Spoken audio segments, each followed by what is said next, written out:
just finished watching a 3C film, which is another TikToker on here, talk about the fight between The Rock and Zachary Levi. And if you don't know what I'm talking about, this is what it is. It's basically Zachary Levi sort of confirming that The Rock had a stronghold over how Shazam's post-credit scenes ended. So if you've seen Shazam, you'll see that there's two post-credit scenes. The first one is how he's inducted into the Justice Society, and the second one is to do with Mark Strong.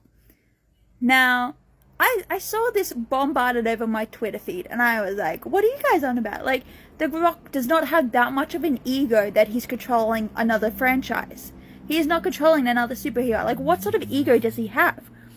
I'm sorry, Shazam's literally nothing to do with him. Okay, yeah, fine, Black Adam's supposed to make a cameo, Shazam's supposed to make a cameo, blah, blah, blah. But, like, shouldn't that be up to the producers? Shouldn't that be up to the directors? Now, after watching 3C films in his video, I sat and thought about it, and I was like, The Rock does have that much of an ego. I have never, ever heard anybody say anything positive when it came to The Rock in his career. You know, Fast and the Furious films, he made a cameo in that, right? He made an appearance in that. He tried to make the whole franchise about him. Franchise not about him. Franchise is about Vin Diesel and his family. But, like, I've never had anybody say anything nice about The Rock.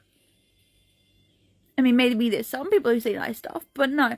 But, like, I just find it funny, like, this man here has a stronghold over DC.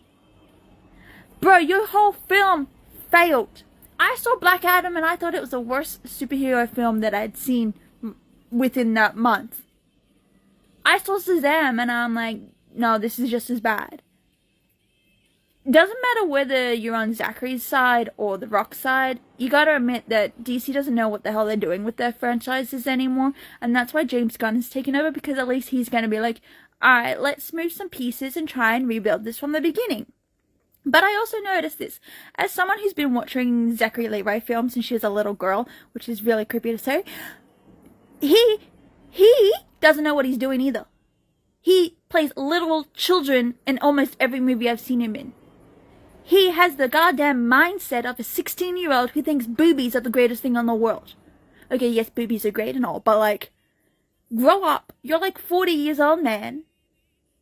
Could you, like, have the mentality of a 40-year-old and not a 16-year-old? And I get that in Shazam you're playing a grown-up version of a 16-year-old, but, like, the whole Shazam movie is literally about Billy trying to bang Wonder Woman. So I'm like, sorry, I literally have no sympathy for either of these guys, because your movie failed because all you wanted to do was bang Wonder Woman, and your movie failed, well, because it was just boring. And the fact that The Rock's trying to control Shazam, like, The Rock's not even, like, it's not even your film to work on, man, and you're like, no, you can't have the post-credit scenes. The Rock has that much of an ego. Zachary Levi plays little children, or at least a 40-year-old man with the mindset of a child. So you really want me to have sympathy for either of these men? No, not really. And the fact that I still go out and try and support these guys is really sad. And that says something about me. But, like, feud or not, both these men are still in the wrong.